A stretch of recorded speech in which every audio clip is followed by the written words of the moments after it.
Hi, I'm Jessy Rose, and today we're talking about Portland, Oregon. Now, you could make videos about Portland all day, every day, and still have stuff to talk about. So this video is kind of a quick overview, pros and cons, things you've heard in the news that you might want addressed, what to consider before moving to Portland. Are there really more people moving out of Portland than moving in? Is it not fun anymore? Is it no longer safe to walk downtown? Those sort of things. Pros and cons are unique to every situation. So we do tend to have a higher cost of living in Portland as compared to the national level. However, compared to other West Coast cities, Portland has a relatively low cost of living. We do tend to have higher taxes than a lot of parts of the country.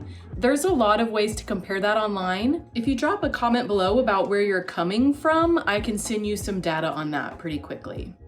One of the other cons, we do have a lot of cloudy, overcast days and a lot of rain. I also did a video entitled, "Is the rain really that bad?" So you can check out that video if you want to delve deeper into the rain topic. So for me, those are some cons, and there are more cons we'll discuss, but the pros really win out for me.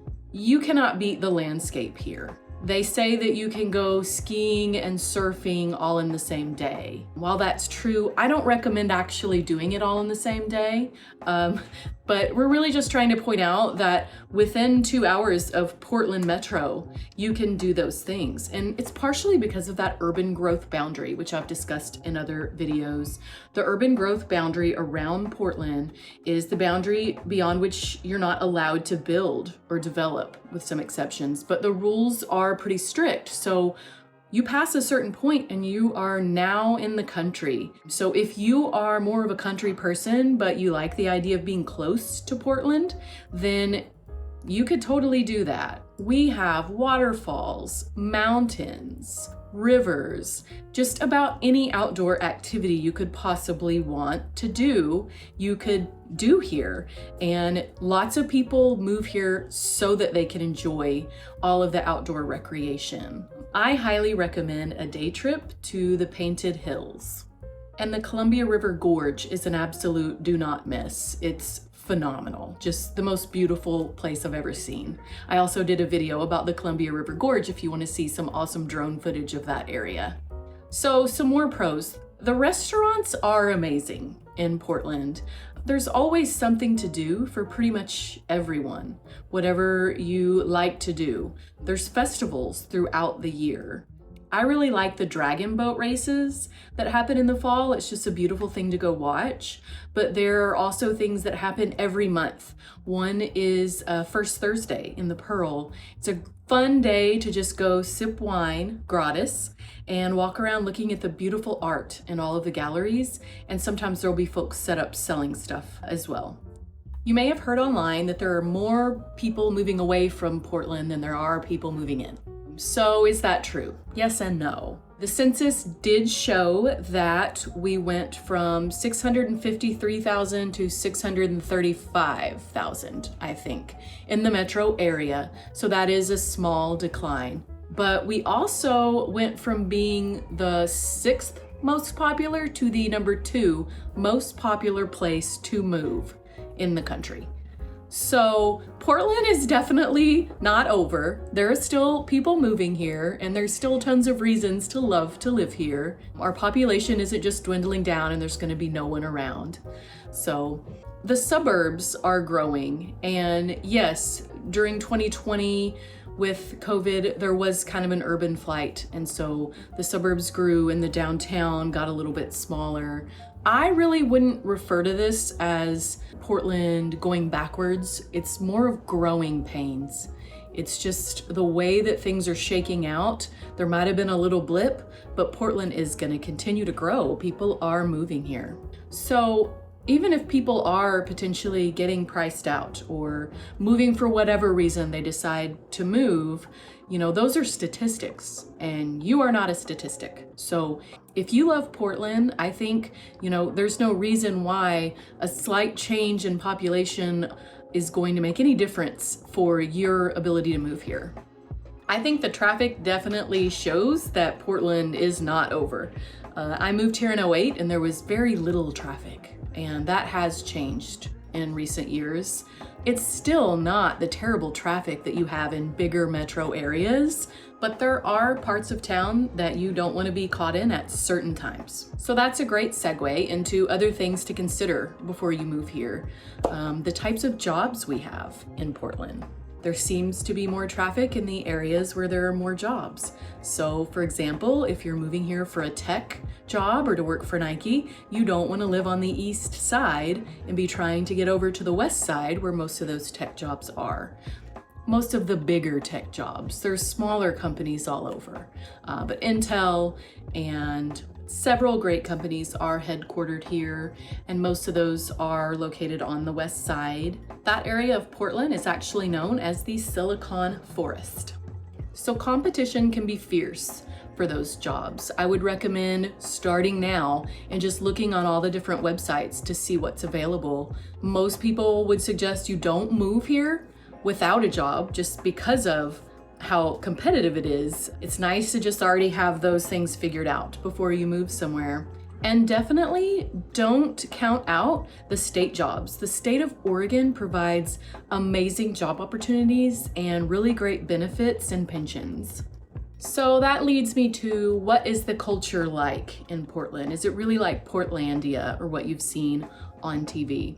It's true that there's a huge art and music scene. There's lots of hipsters, particularly in certain neighborhoods.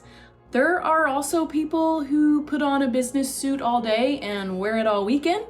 And there's people who, on the weekends, they switch that business suit out for some Burning Man costume.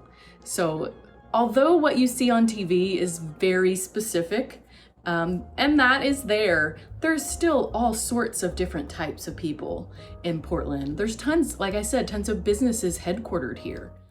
There is a huge foodie culture, tons of farmers markets, great restaurants. I can guarantee you that the strawberries and other berries from the farmers markets in the summer are the best you've ever had. There's also wine country really close by and a booming brewery business. So lots of beer and wine in Portland. And of course, the cannabis market is also flourishing. But at the same time, there's also every type of church that you could want to find in Portland.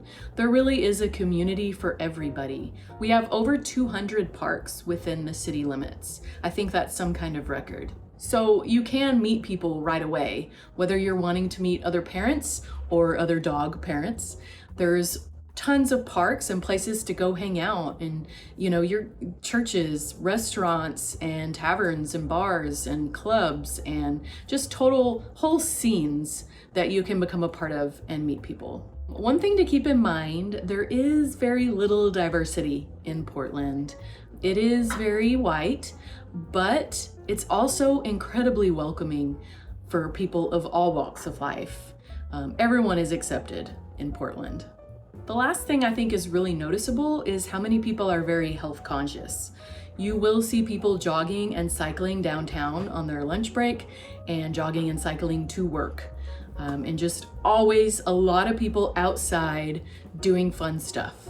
So even in the rain, there will still be people outside.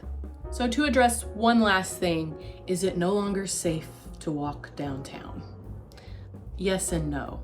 So Portland was designed for walking. It is an absolutely beautiful city to walk in. When I moved here in 2008, I was much younger, so I would go out dancing all hours of the night, and I would walk home late at night alone in the dark, and it was fine. Parts of that have changed a little, but really walking in the dark, it's dark at 5 o'clock in the winter.